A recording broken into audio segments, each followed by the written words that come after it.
My name is Warren, 33 years old, and I watched my entire life burn to ashes with my 2 kids clutching my hands. I sent a desperate text to my family. The kids and I are safe, but we have nowhere to go. No one responded. An hour later, my cousin Bradley posted pictures from his pool party with the caption, "Family over everything." 3 weeks later, still homeless and sleeping on my friend's couch, my phone exploded with 88 missed calls and a text from my dad, "Help. $3,900 tonight." Without hesitation, I made a decision that would change everything. Before I continue this story, let me know where you're watching from in the comments below. Hit that subscribe button and like this video if you've ever felt abandoned by the people who should have been there for you the most. Life before the fire wasn't perfect, but it was stable. I had carved out a decent existence for my 2 children, 7-year-old Sophia and 5-year-old Liam, in our modest 2-bedroom apartment on the east side of town. The divorce from Jennifer had been finalized 18 months prior, and though the custody arrangement gave me the kids Monday through Friday with Jennifer taking weekends, she had slowly reduced her time with them to just occasional Saturdays. I worked as a construction manager for Riverside Development, putting in 45 to 50 hours weekly to keep food on the table and maintain the roof over our heads. The pay wasn't amazing, but it covered our necessities with a tiny bit left over that I squirreled away for emergencies. Our apartment wasn't fancy by any means. The carpet had seen better days, the kitchen appliances belonged in a museum, and the bathroom sink dripped continuously no matter how many times I replaced the washer. But it was home. The walls were covered with Sophia's artwork and Liam's superhero posters. The living room had our worn but comfortable couch, where we'd pile together for movie nights with bowls of popcorn and dreams that seemed within reach. Our morning routine had been perfected over time. I'd wake at 5:30 to shower and prepare breakfast before getting the kids up at 6:15. Sophia was always easier to rouse than Liam, who required multiple gentle shakes and promises of chocolate milk to extract from his superhero bedding. We'd eat breakfast together, a sacred time when I'd ask about upcoming school activities or what they wanted to do over the weekend. Then it was the organized chaos of brushing teeth, finding missing shoes, and making sure homework folders were packed before dropping them at school by 7:45 and racing to the construction site by 8:15. The layoff came without warning. Riverside Development lost their main financial backer, and suddenly 20% of the workforce was cut. My supervisor, Taylor, looked genuinely pained when he delivered the news, explaining there would be 2 weeks of severance pay and that he'd write me a glowing recommendation.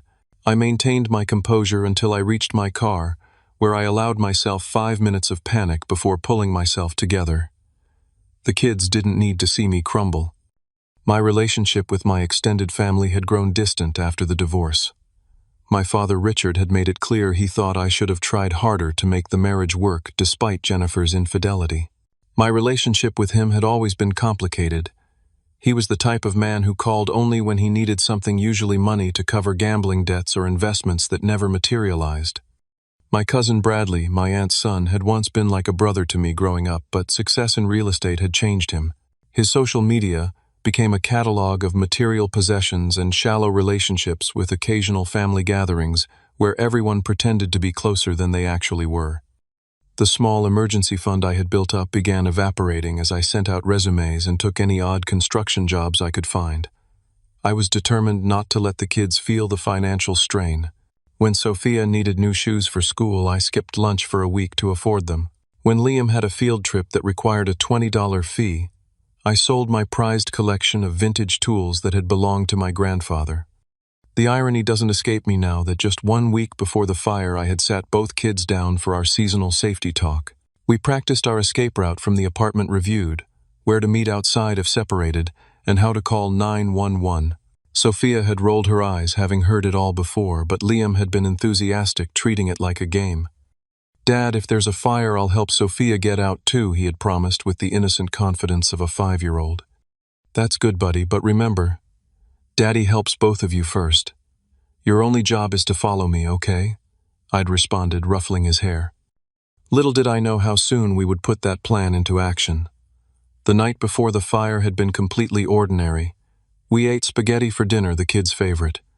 Liam had spilled his milk twice. Sophia had proudly shown me her math test with a bright red A. circled at the top. We watched an episode of their favorite cartoon before baths and bedtime stories. I kissed them both goodnight, checked that the front door was locked and collapsed onto the couch to search for job listings until my eyes grew heavy. It was the last normal night we would have for a very long time. The smoke alarm's piercing wail jolted me from a deep sleep at 2:14 in the morning. For a split second, my groggy mind thought it was my alarm clock, but the acrid smell of smoke instantly cleared the fog of sleep. I launched from the couch where I'd fallen asleep watching job search videos, my heart hammering against my ribs. "Sophia, Liam," I screamed, already moving toward their shared bedroom. The hallway was hazy with smoke that seemed to be pouring from the building's shared wall with the apartment next door. The doorknob to the kids' room was warm, but not hot. I flung it open to find both children already sitting up in bed, confusion and fear etched on their small faces. Daddy Liam's voice trembled. "Is it a real fire?" "Yes, buddy. We need to go right now. Remember our plan." I kept my voice as steady as possible while adrenaline surged through my system. I grabbed Sophia's hand and directed her to hold on to Liam, then snatched the blanket from her bed to wrap around them. "Stay low, cover your mouths, and follow me," I instructed, demonstrating by crouching down. The smoke was thickening rapidly, making my eyes water and throat burn. We moved as quickly as possible through the apartment toward our front door. The heat was intensifying, and I could hear the ominous crackling of flames from somewhere in the walls. The wooden floor was hot beneath my bare feet as we reached the front door. I pressed my palm against it, cool enough to touch. With a prayer of thanks, I unlocked it, and we spilled out into the hallway. The scene was chaos. Other residents were emerging from their apartments, some coughing, others shouting for family members. The building's alarm system was now blaring, adding to the disorientation.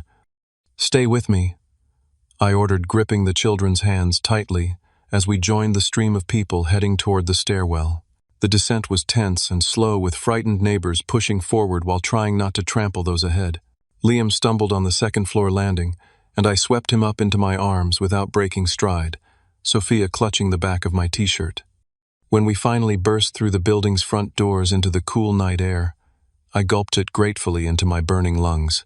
I led the kids across the parking lot to the designated meeting spot we had practiced, counting at least a dozen other residents huddled in shock. From this vantage point, we watched in horrified silence as flames erupted from the third-floor windows, directly below our fourth-floor apartment. Orange light danced menacingly against the night sky, illuminating the faces of my neighbors with an otherworldly glow. Sophia began to sob quietly, and Liam stood frozen, his small hand gripping mine with surprising strength. "It's okay," I whispered, kneeling to pull them both into my arms. "We're safe. That's all that matters." But even as I spoke those reassuring words, my mind was racing ahead to the grim reality. Everything we owned was in that building. Birth certificates, social security cards, my laptop with job applications, the children's baby photos, the handmade quilt from my grandmother, all of it burning before our eyes. The fire trucks arrived within minutes, their sirens wailing and lights flashing across the faces of the gathered crowd. Firefighters jumped into action, unrolling hoses and shouting commands. One firefighter, a tall man with kind eyes visible above his mask, approached our group. "Everyone accounted for from apartment 412, he asked, consulting a clipboard. "Yes, we're all here," I confirmed. "Just the three of us." He nodded. "I'm Keith. You folks sit tight. We've got paramedics coming to check everyone, especially the little ones." Keith crouched down to Sophia and Liam's level. "You two did a great job getting out safely. Your dad must have taught you well." His simple kindness brought a lump to my throat that I struggled to swallow down. The children needed me to be strong right now. As the firefighters battled the blaze, I pulled my phone from the pocket of my sweatpants. Thankfully, I had grabbed it from the coffee table out of habit when the alarm sounded. With shaking fingers, I typed out a message to our family group chat that included my father, my two uncles, my aunt, and Bradley. "Our apartment building is on fire. The kids and I are safe, but we have nowhere to go. Could someone please come get us?" I stared at the screen, waiting for the responses that surely would come flooding in. "Family helps family in crisis. That's how it's supposed to work. I glanced at my children huddled together under the blanket I'd grabbed, watching with wide eyes as their home continued to burn. An hour passed, no responses. The paramedics arrived and checked us for smoke inhalation. They recommended we go to the hospital for observation, but with no health insurance since the layoff. I declined, assuring them we were breathing fine. The Red Cross disaster response team set up a table and began taking names of displaced residents. They offered vouchers for a nearby motel for 2 nights. I accepted gratefully, but knew it was merely postponing the inevitable question, where would we go after that? With the children drowsy but too wired to sleep, we walked to a 24-hour diner 2 blocks away. They shared a plate of pancakes while I made calls. The insurance company was first, only to discover that my renter's insurance had lapsed 3 weeks prior when the automatic payment failed due to insufficient funds. I had meant to pay it manually but had forgotten in the stress of job hunting. As dawn broke, casting pale light through the diner windows, I checked my phone again. Still nothing from family. But there was a notification from Instagram. Bradley had posted new photos just an hour after my desperate text. They showed a pool party at his new house, complete with a barbecue, cocktails, and smiling faces, including my father, aunt, and uncles. The caption read, "Family over everything. Sunday, fun day, with the people who matter most." The betrayal hit me like a physical blow. While we sat in a diner homeless and in shock, they were celebrating together, phones undoubtedly in pockets, or on tables where my message had been received, read, and ignored. I paid for the kids' breakfast with my nearly maxed-out credit card and led them to the motel. As they finally fell asleep on the sagging mattress, I sat in a plastic chair by the window watching the sun rise on our new reality, feeling more alone than I ever had in my life. The Red Cross motel voucher bought us 2 nights of shelter, but reality came knocking persistently on the 3rd morning.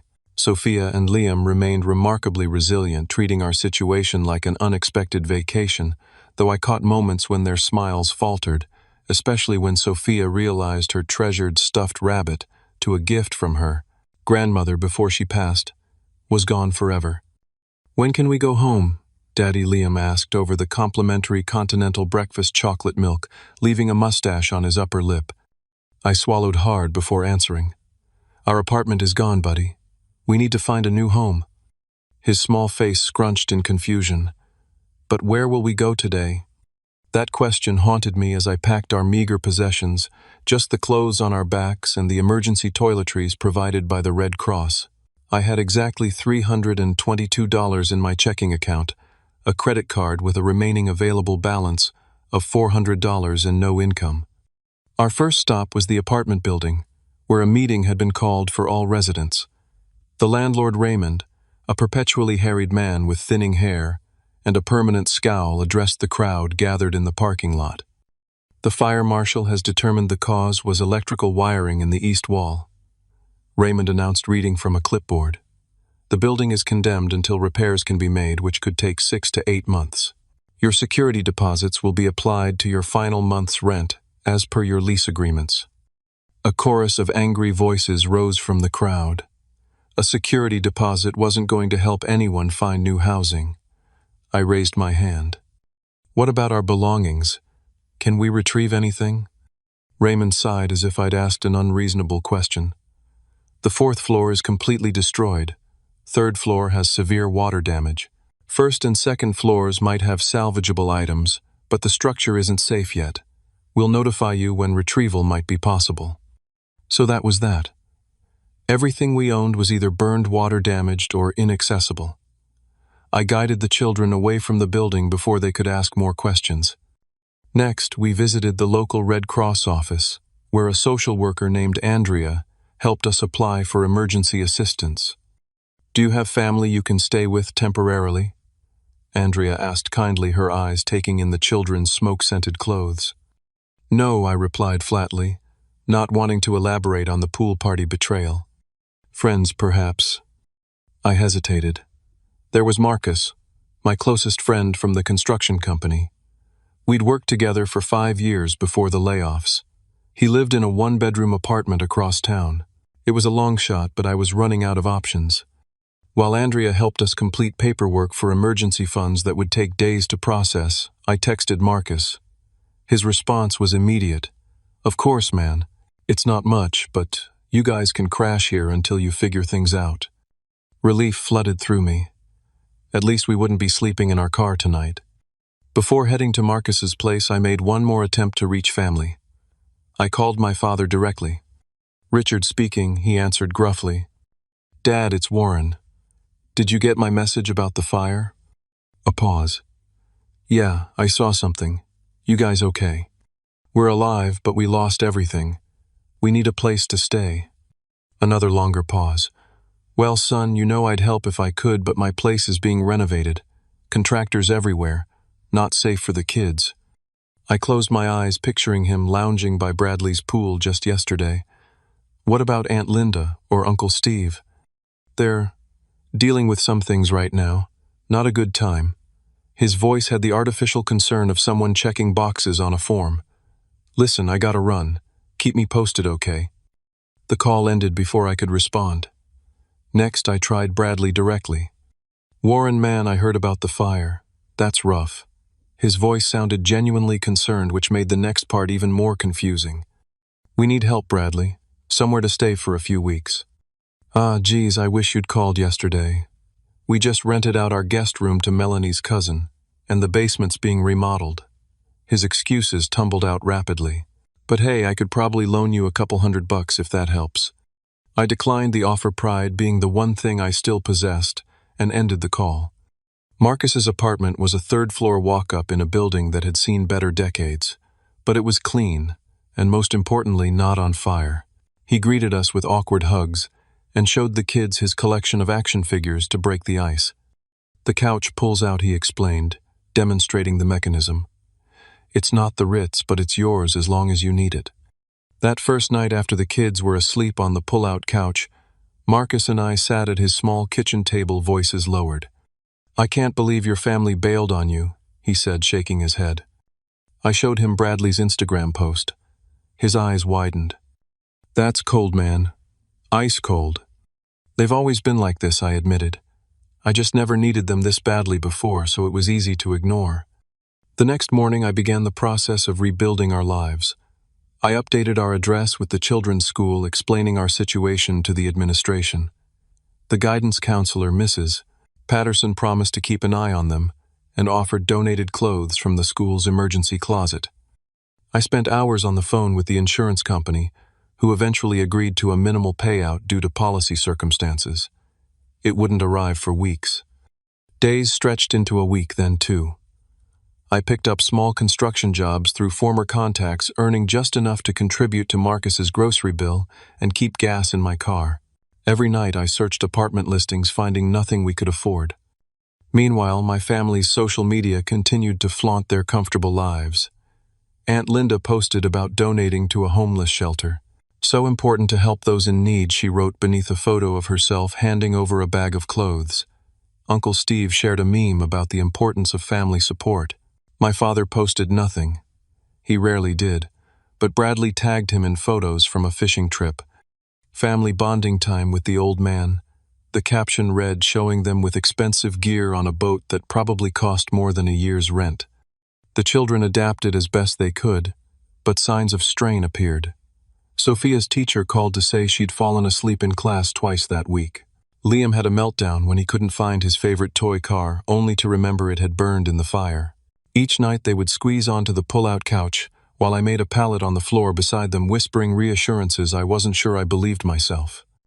Marcus was patient, but I could sense his growing unease with our presence. His one-bedroom apartment wasn't designed for 4 people. His morning routine was disrupted by children preparing for school. His evenings, once spent in solitary relaxation, now featured Disney movies and children's bedtime routines. By the 3rd week, I was barely holding it together. My credit card had maxed out on necessities like school supplies and clothes for the kids.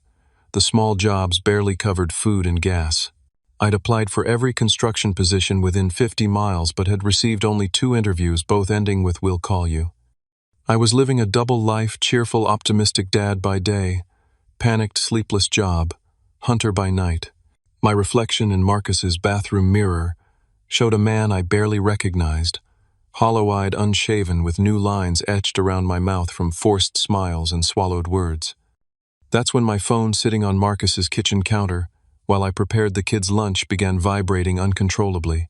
After weeks of silence from family, suddenly there were 88 missed calls from my father, followed by a text that made my blood run cold. Help. 3-900 tonight. Dangerous people. Will explain later. 2.5 weeks of living on Marcus's pull-out couch had taught me many things: how to shower in under 3 minutes to preserve hot water, how to prepare meals for 3 people on a hot plate without disturbing my sleeping friend, and most importantly, how thin the veneer of normality I presented to my children actually was. Marcus was trying his best to be accommodating, but the strain showed in small ways: the tightness around his eyes when he came home to find toys scattered across his living room, or the way he would occasionally lock himself in a bedroom for an hour of quiet time. I couldn't blame him. His bachelor pad had transformed overnight into a family crash pad with children's shoes by the door and Sophia's homework spread across his coffee table. "How's the job hunt going?" he asked one evening, his voice casual, but his eyes communicating the unspoken question: "When will you find your own place?" "I had an interview at Davidson Construction yesterday," I told him, lowering my voice so the kids wouldn't hear. "The pay is decent, but about 15% less than I was making before. Enough for an apartment." I shook my head. "Not in this market. Everything affordable has a 6-month waiting list." Marcus nodded, disappointment poorly concealed. "You'll figure it out, man. I know you will." The children were struggling in their own ways. Sophia, normally talkative and confident, had become withdrawn at school. Her teacher emailed me expressing concern about her participation in class. "She seems distracted and anxious," the email read. "Is everything okay at home?" Home. The word felt like a cruel joke. Liam had started wetting the bed, or rather the pull-out couch, which created a whole new set of challenges in our cramped living situation. Each accident required stripping the sheets in the middle of the night, hand-washing them in the bathroom sink, and hanging them to dry over the shower curtain rod, all while trying not to wake Marcus or Sophia. One particular morning, after a night of virtually no sleep due to one of Liam's episodes, I received a call from the school counselor, Mrs. Rivera. "Mr. Matthews, I've been speaking with both your children's teachers, and I'm concerned," she began. "They're showing signs of trauma response. Liam had a panic attack during the fire drill yesterday, and Sophia has been drawing some concerning pictures during art therapy." My chest tightened. "What kind of pictures?" "Dark houses with flames. People standing outside looking sad. One drawing showed 3 stick figures sleeping in a car." I closed my eyes, leaning against the wall of the laundromat where I was washing our clothes. "I'm doing my best," I said, hating how defensive I sounded. "We're in a temporary situation after the fire." "I understand," Mrs. Rivera's voice softened. "We want to help. The school has resources for families in crisis. Would you be willing to come in for a meeting?" I agreed, though the thought of adding one more appointment to my juggling act made my stomach churn. Every day was a carefully orchestrated schedule of dropping the kids at school, working whatever construction gig I could find, picking them up, preparing dinner in Marcus's tiny kitchen, helping with homework, and then staying up late, applying for jobs and apartments. The insurance company finally called with their decision, a payout of $2,800 for our belongings. The representative explained this was based on depreciated value, not replacement costs, since my policy had lapsed and been reinstated after missing just one payment. It felt like highway robbery, but I had no energy to fight. "When will the funds be available?" I asked. 7 to 10 business days, came the reply. I thanked her with forced politeness and hung up. $2,800 wouldn't even cover first and last month's rent on a decent 2-bedroom apartment, let alone replace everything we'd lost. But it was something, a life raft in an ocean of uncertainty. That afternoon I visited 3 apartment complexes, each one confirming what I already knew without proof of income: 3 times the monthly rent. No landlord would consider my application. The cheapest 2-bedroom available was still $975 monthly, requiring an income I couldn't prove and a security deposit I didn't have. The weight of our situation pressed down on me as I drove to pick up the kids. At a red light, I made the mistake of checking social media. My cousin Bradley had posted photos of his new boat with the caption, "Work hard, play harder, blessed family time." The comments section was filled with congratulations, including one from my father. "Proud of you, son. That's how it's done." The light turned green, but I sat frozen, staring at my phone until a horn blared behind me. The contrast between Bradley's reality and mine felt surreal. While I was counting quarters for laundry and rationing food to stretch our budget, my family was celebrating luxury purchases and completely ignoring our plight. That evening, after the kids were asleep, I sat on Marcus's balcony, allowing myself a rare moment of breakdown. Silent tears tracked down my face as I considered our options, each one more desperate than the last. Could we live in my car until the insurance money came through? Would a shelter be better for the kids than continuing to impose on Marcus? Should I swallow my pride and beg my ex-wife to take the children temporarily, even though she'd made it clear her new boyfriend didn't want them around? My deteriorating physical condition wasn't helping matters. Stress had manifested as persistent headaches and insomnia. I'd lost 12 pounds in 3 weeks, my clothes hanging loose on my frame. The manual labor jobs I was picking up left my body aching, unused to such constant physical strain after years in management.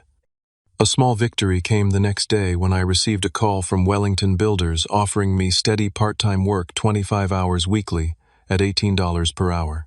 It wasn't enough for an apartment, but it would help us tread water while I continued searching for full-time employment.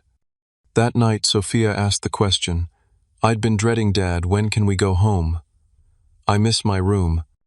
I pulled her close, breathing in the scent of her hair.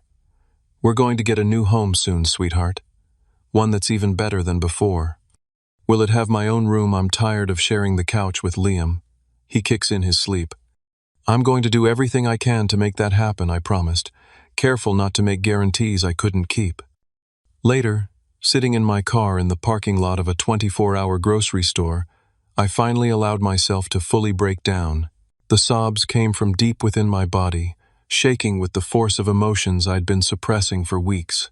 I pounded the steering wheel in frustration, cursing the faulty wiring that had started the fire, the family that had abandoned us, and my own inability to fix our situation faster.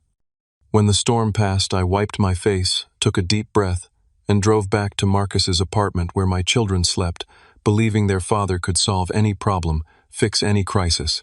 I couldn't let them down no matter what it took. By the 23rd day after the fire, our situation had reached a critical juncture.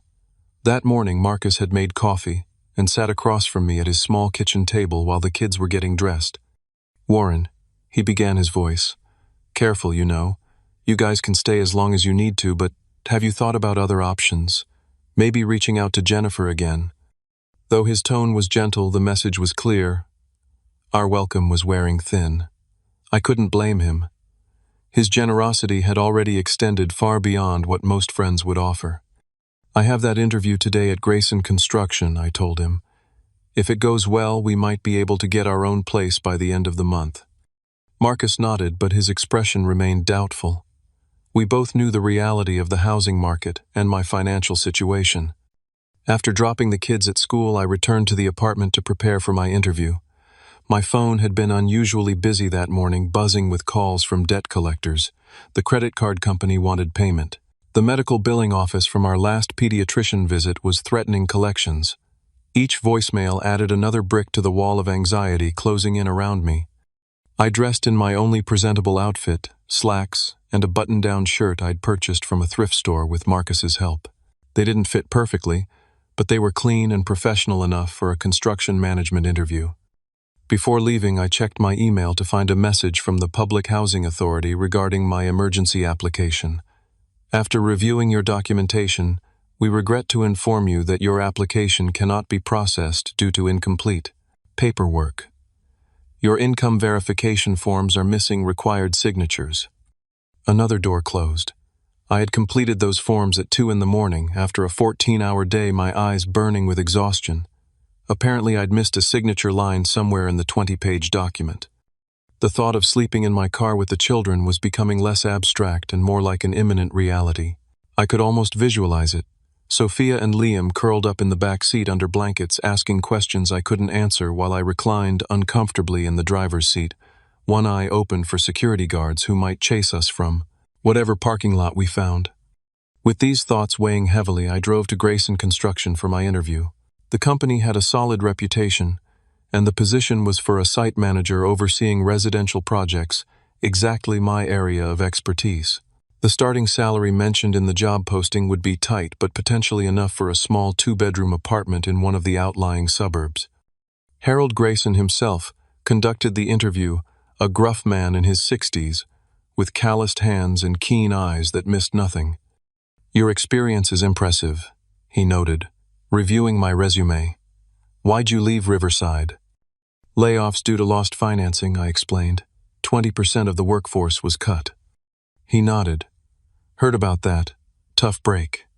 He continued asking detailed questions about my management style, technical knowledge, and availability. The interview stretched from the scheduled 30 minutes to nearly an hour, a promising sign. "One more thing," Harold said as we were wrapping up. "This position requires occasional weekend work when we're pushing to meet deadlines. Would that be a problem with your kids?" I hesitated, calculating childcare costs against the potential salary. "No, sir, I can make arrangements." "Good man. We'll be making our decision by Friday. Expect a call either way." I thanked him and walked out feeling cautiously optimistic. It wasn't a guarantee, but it was the best prospect I'd had since the fire. A small flame of hope flickered to life as I headed to my car. That flame was immediately doused when I checked my phone. During the interview, my father had called 88 times in the span of 40 minutes. 88 missed calls followed by a text message that made my stomach drop. "Help. 29 censored tonight. Dangerous people, will explain later." I sat in my car staring at those words until they blurred. $3,900 tonight. After weeks of silence, after the pool party, after ignoring our homelessness, now he needed me. The absurdity of it was almost laughable. I called him back immediately, my hands shaking with a combination of anger and worry. "Dad, what's going on?" "Warren, thank God." His voice was pitched higher than normal, edged with panic. "I need your help, son. I got in over my head with some people. They're threatening to break my legs if I don't pay by midnight." "What kind of people?" I demanded. "Just some guys I owe money to. From cards." Cards meant poker. Again. "Why 3,900 specifically?" "It's 3,000 original debt plus interest. They're not patient people, Warren." I leaned my forehead against the steering wheel. "Dad, I don't have that kind of money. We lost everything in the fire. Remember? The fire you never asked about, the one that left your grandchildren homeless." A pause. I know. I should have called sooner. Things have been complicated. But Warren, these guys are serious. They know where I live. They mentioned knowing about you, and the kids too." A cold feeling spread through my chest. "You told gambling debts about your grandchildren." "Not intentionally. It came up in conversation. Look, can you help me or not? The insurance must have paid you something." "The insurance money. The $2,800 that was supposed to help us rebuild our lives. Money for a security deposit on an apartment for replacing the children's clothes and school books for getting back on our feet." "I'll think about it," I said finally. "I need to figure some things out." "There's no time to think." His voice rose. "They're coming at midnight." "I'll call you back," I said firmly, and ended the call. I sat in the parking lot for a long time, my mind racing. The moral dilemma tore at me from all directions. My father had abandoned us in our time of need, yet he was still my father. He'd made countless poor decisions, yet he was potentially in physical danger. The money would set our recovery back by months. Yet could I live with myself if something happened to him? More importantly, could I justify using the insurance money, meant to rebuild my children's stability, to bail out a man who couldn't even be bothered to offer us a couch to sleep on? As I wrestled with these questions, my phone buzzed with a text from my cousin Bradley. "Hey, 'cause hope things are looking up for you guys. Remember, family sticks together through thick and thin." The hypocrisy was the final straw. 3 weeks of abandonment followed by hollow platitudes while my father demanded our rebuilding money to cover his gambling debts. Something inside me shifted. This wasn't just about money. It was about breaking a cycle of toxic relationships and setting an example for my children about self-respect and healthy boundaries. With newfound clarity, I started the car and drove to the bank where the insurance check had been deposited 3 days earlier. I withdrew the full amount in cash, feeling the weight of the bills in my hand. Then I drove to the address my father had texted, a dingy sports bar on the edge of town. Richard sat hunched at a corner table nursing a beer, his eyes darting nervously toward the door each time it opened. He looked older than his 59 years, the consequences of decades of poor choices etched into his face. Warren relief flooded his features as I approached. "You came." I sat across from him, placing my hands flat on the table. "Before I give you a penny, I want the truth. All of it." My father's story emerged in fragments. He'd been gambling again, despite promises to stop, had borrowed money from people connected to a local bookie, had lost everything trying to win it back, and was now 3 months behind on payments. "They said they're done waiting," he finished, glancing around nervously. "They know about my job, my apartment, even mentioned knowing about you and the kids." "And where exactly were you planning to get this money if I hadn't answered?" I asked. He looked away. "I've been asking around. No one else could help." "You mean no one else would help?" I corrected. "Just like no one would help us after the fire." "That was different," he protested weakly. "Everyone had their reasons. While you were all at Bradley's pool party, the one he posted on Instagram an hour after I texted that we were homeless, Richard had the decency to look ashamed. "Warren, I'm sorry about that. Really. But right now I'm in serious trouble." I reached into my jacket and placed the stack of bills on the table, watching his eyes widen. "This is $2,800, I said quietly. "It's every penny of the insurance payment for everything we lost, everything my children owned. Their clothes, their toys, their sense of security." He reached for the money, but I placed my hand over it. "I'll give you this on one condition." I continued, meeting his gaze steadily. "After today, we're done. No more calls for money, no more emergencies. No more pretending to be family when it's convenient." "What are you saying?" His voice was barely audible. "I'm saying I'll help you this one last time, but then I'm setting boundaries.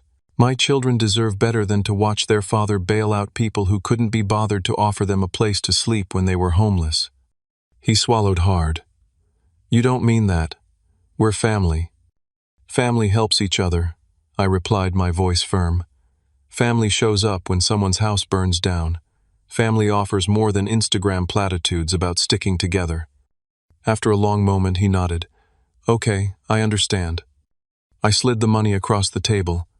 "This isn't enough for the full amount. You'll need to figure out the rest." "I will," he promised. "And Warren, thank you." I stood up, feeling strangely lighter, despite the financial setback. "Goodbye, Dad." As I walked out of the bar, I knew I had just changed the course of our family dynamic forever. The money was gone, but in its place was something more valuable, the beginning of self-respect and the breaking of a toxic cycle. My children would learn from this, not that family can abandon you in crisis, but that you can choose to set healthy boundaries even with those you love. The return to Marcus's apartment that evening felt different. Though our financial situation had worsened with the loss of the insurance money, a weight had lifted from my shoulders. For the first time since the fire, I felt in control of something, even if it was just the decision to break free from toxic relationships. Marcus noticed the change immediately. "You seem different. Good interview." "The interview went well." I nodded, but that's not it. "I gave my dad the insurance money." His eyebrows shot up. "You what? Why would you do that after everything?" As I explained the situation, Marcus's expression shifted from shock to understanding. "So you're cutting ties with them?" he asked when I finished. "Setting boundaries," I corrected.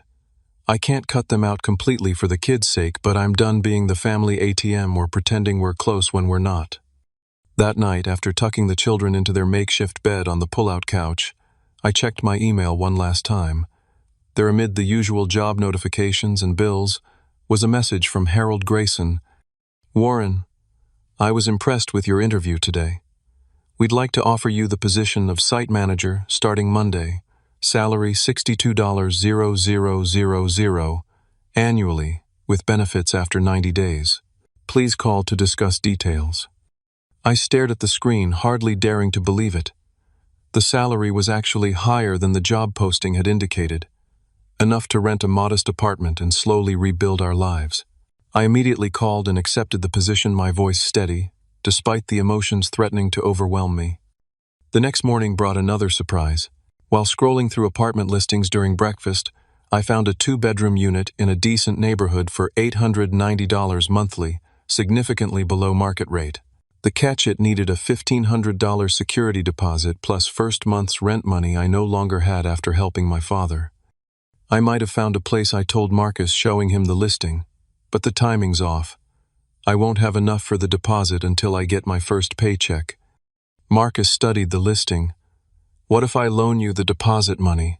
You can pay me back when you're on your feet. The offer stunned me. Marcus, you've already done so much. I can't ask for more. You're not asking, I'm offering, he replied firmly. Besides, I miss walking around my apartment in my underwear. His joke broke the tension, and I found myself laughing for what felt like the first time in weeks. I'll pay you back every penny, I promise. That afternoon I took the kids to see the apartment. It was nothing fancy, basic appliances, worn carpet, and walls that needed fresh paint, but it was clean, safe, and most importantly, ours. Sophia immediately claimed the smaller bedroom, while Liam protested that they should switch every month to be fair. As I completed the rental application, my phone buzzed with a notification. Bradley had posted another family gathering photo with the caption, "Sunday dinner with the fam." Nothing more important than supporting each other through life's challenges. Family first. Something snapped inside me. Before I could reconsider, I opened my rarely used social media account and typed, "Reality check." 3 weeks ago, our apartment burned down. My kids and I lost everything. I texted family for help and got silence. An hour later, my cousin posted pool party photos with "family over everything." Today, we're still homeless, sleeping on a friend's couch while family posts about supporting each other. The hypocrisy is stunning. True family isn't Instagram captions. It's showing up when it matters. I hit post without hesitation, then returned to my apartment application. What happened next was unexpected. Within hours, my post had been shared hundreds of times beyond my small network. Local community groups picked it up, and by evening a reporter from the city newspaper had messaged me, asking to talk about fire safety in older apartment buildings. The interview focused primarily on the building's electrical issues and the lack of proper inspections, but it also touched on our personal struggle. The reporter, Emma Winters, seemed particularly moved by the children's resilience. "Would you be willing to let us run a feature on your family's recovery process?" she asked. "There are important issues here about emergency housing, community support, and building safety regulations." I hesitated, uncomfortable with the attention, but recognizing the potential to help others. If it might prevent another family from going through this, then yes. The article ran 2 days later, accompanied by a photo of the children and me standing outside our burned apartment building. The headline read, "Family Rebuilds After Fire Reveals Safety Violations and Community Gaps." The response was immediate and overwhelming, the newspaper's online comment section filled with offers of help. My phone buzzed constantly with messages from strangers wanting to donate furniture, clothes, and household items. The local firefighters association reached out about a program that provided beds for children displaced by fires. My first instinct was to decline. Pride had been my companion through this ordeal, the one thing I could cling to when everything else was stripped away. But looking at my children, I realized that pride wouldn't give them beds to sleep in or books to read. "Sometimes the strongest thing you can do is accept help," Marcus said when I expressed my reservations. "It's not charity, it's community." His words resonated, and I began accepting the offers that would most benefit the children. A local furniture store donated bunk beds. A bookstore sent boxes of children's books. A department store provided gift cards for new clothes. Meanwhile, my original social media post continued to circulate. Bradley eventually saw it and called his voice tight with anger and embarrassment. "Why would you air family business like that?" he demanded. "It wasn't family business," I replied calmly. "It was the truth. People are messaging me saying terrible things.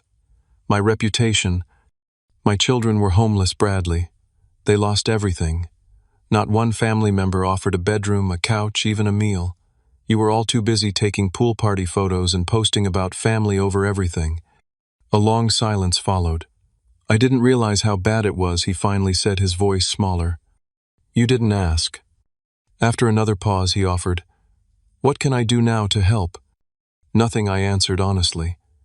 "We're finding our way forward, but not because of family, because of strangers and one true friend who showed up when it mattered." The day before starting my new job, I received an unexpected call from a man named Garrett Fleming, the owner of a high-end residential construction company. "I read about your situation," he began, "and looked into your work history. Riverside speaks highly of you. I'd like to discuss a position with my company." I explained that I'd already accepted a job with Grayson Construction. "With all due respect to Harold," Garrett replied, "I can offer you 78,000 plus benefits starting immediately. Project manager for our new development. The catch is, we need someone who can start tomorrow." The offer was significantly better than Grayson's, enough to completely change our financial trajectory. After an apologetic call to Harold explaining the situation, I accepted Garrett's offer. That weekend, with Marcus's loan and my signing bonus from Fleming Construction, we moved into our new apartment. Community donations had provided most of the essentials: beds, a dining table, cookware, and clothes for the children. It wasn't fancy, but seeing Sophia and Liam explore their rooms with excitement made it feel like a palace. That first night in our own space after the children were asleep in real beds for the first time in nearly a month, I stood in our sparse living room and allowed myself to feel the full weight of all that had happened. The terror of the fire, the abandonment, the struggle, the unexpected kindness of strangers, the boundaries set with toxic family, the beginning of something new. I opened the sliding glass door to our small balcony and stepped outside, breathing deeply of the night air. From this vantage point, I could see the lights of the city stretching into the distance, thousands of homes with thousands of stories unfolding behind illuminated windows. Somewhere out there was the burned shell of our former apartment. Somewhere else was my father dealing with the consequences of his choices. And here, in this modest apartment, was the beginning of our rebuilt life. For the first time since the fire, I felt a genuine sense of hope. Not the desperate hope that had sustained me through our weeks of homelessness, but a calm, steady belief that we would be okay. Different, perhaps. Changed by what we'd experienced. But ultimately, stronger. 6 months after the fire, our lives had transformed in ways I never could have predicted during those dark days on Marcus's pull-out couch. The apartment had become a true home with photographs on the walls, new ones capturing our fresh start, colorful rugs, covering the worn carpet and the comfortable clutter of a family living fully. My position at Fleming Construction had proven to be more than just a job. It was a career advancement that would have taken years to achieve otherwise. Garrett had become not just a boss but a mentor, teaching me aspects of the business I'd never been exposed to before. "You have a good eye for detail," he commented one afternoon as we toured a nearly completed luxury home. "And the crew respects you. That combination is rare." The children had settled into a new routine. Therapy had helped them process the trauma of the fire and homelessness. Sophia's nightmares had subsided, and Liam no longer froze at the sound of sirens. Their resilience continually amazed me. One of my first priorities upon moving into the apartment had been establishing comprehensive safety measures. We had smoke detectors in every room, carbon monoxide detectors, fire extinguishers, and an escape ladder stored under each child's bed. We practiced our emergency plan monthly, and while the children sometimes rolled their eyes at my insistence, they participated without complaint. "Dad, if there's a fire, I grab my go bag and meet you at the big tree," Liam would recite dutifully. No stopping for toys. Each child had a waterproof bag containing a change of clothes, a small comfort item, a flashlight, and a laminated card with important contact information. These bags hung on hooks by their bedroom doors, constant reminders of our experience but also symbols of our preparedness. Our circle of support had expanded beyond what I could have imagined. Marcus remained a constant presence, joining us for dinner every Sunday night. Through a parent support group suggested by the children's therapist, I'd met other single parents navigating their own challenges. These new friends understood the daily struggle in ways my biological family never had.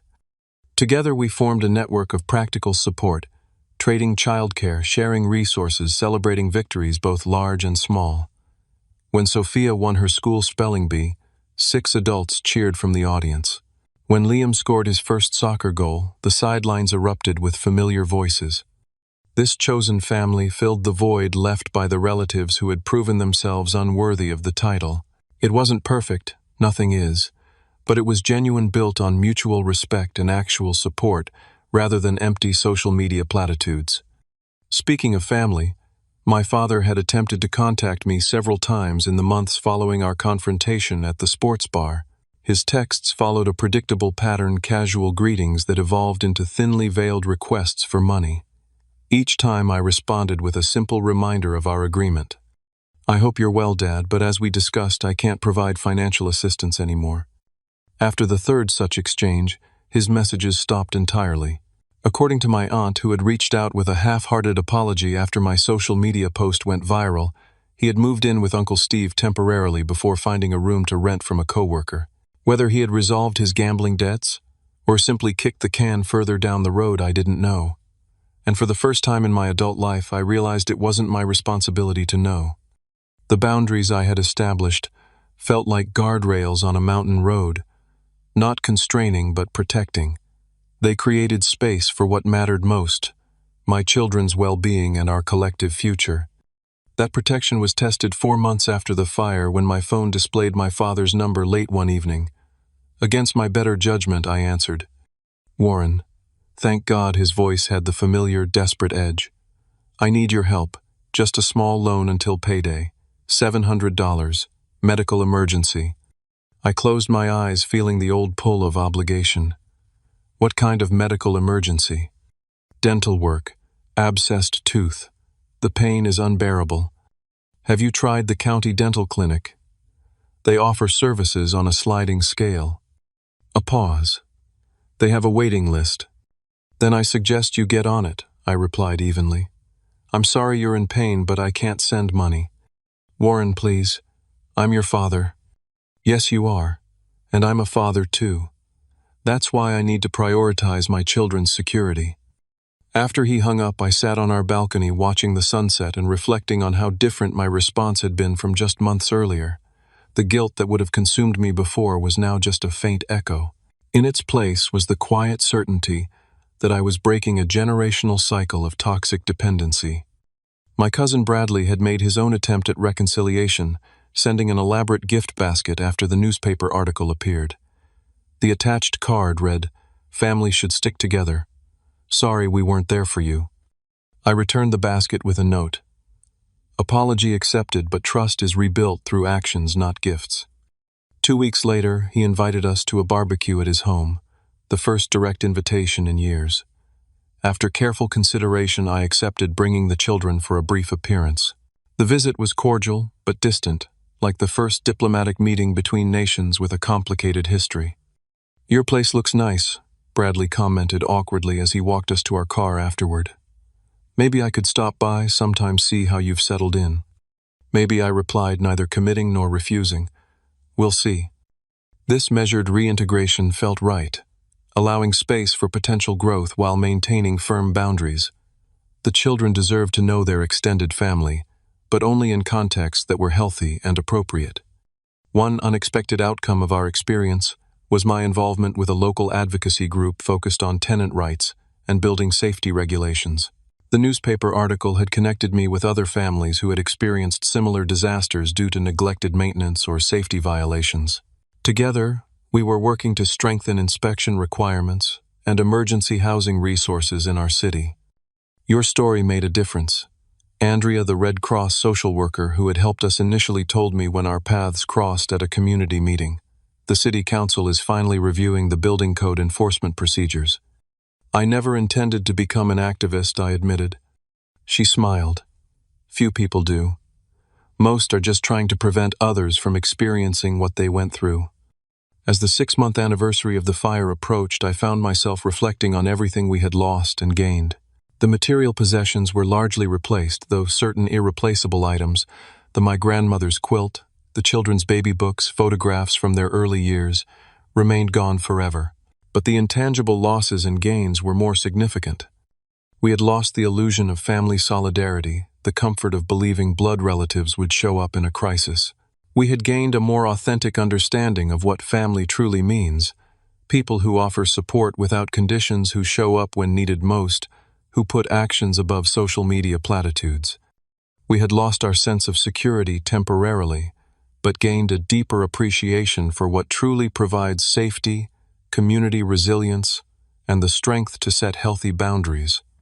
One evening, as I helped Sophia with her homework while dinner simmered on the stove, she looked up suddenly with the directness that only children can master. "Dad, are we rich now?" The question startled me. "No, sweetheart. We're comfortable but not rich. Why do you ask?" She considered this thoughtfully. "Because we have everything we need. And Marcus says that's what being rich really means." Her simple wisdom brought a lump to my throat. "Marcus is pretty smart, isn't he? Plus," she added pragmatically, "you don't cry in the car anymore. I used to hear you sometimes when you thought we were asleep." I set down the pencil I'd been holding, moved by her perception and the reminder of how far we had come. "You're right. Things were really hard for a while, but they're better now. Because we have our own family." Liam piped up from where he was building with blocks on the floor. "Not the ones who didn't help us, but the ones who did." Out of the mouths of babes comes wisdom that adults spend years trying to grasp. My children had already internalized the lesson that had taken me 33 years, and a catastrophe to learn family is defined by actions, not blood, by presence, not promises, by support freely given, not reluctantly extracted.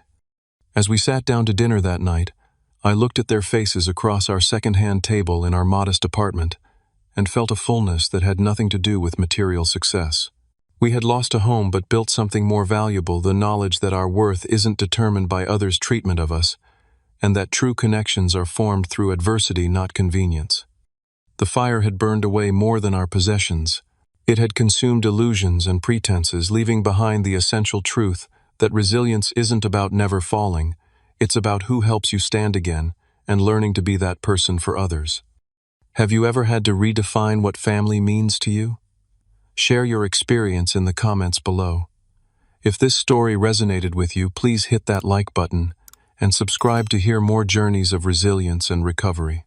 And remember, sometimes the most powerful thing you can do is set boundaries with those who hurt you and open your heart to those who truly care. Thank you for listening, and may you find your own chosen family who stands by you when it matters most.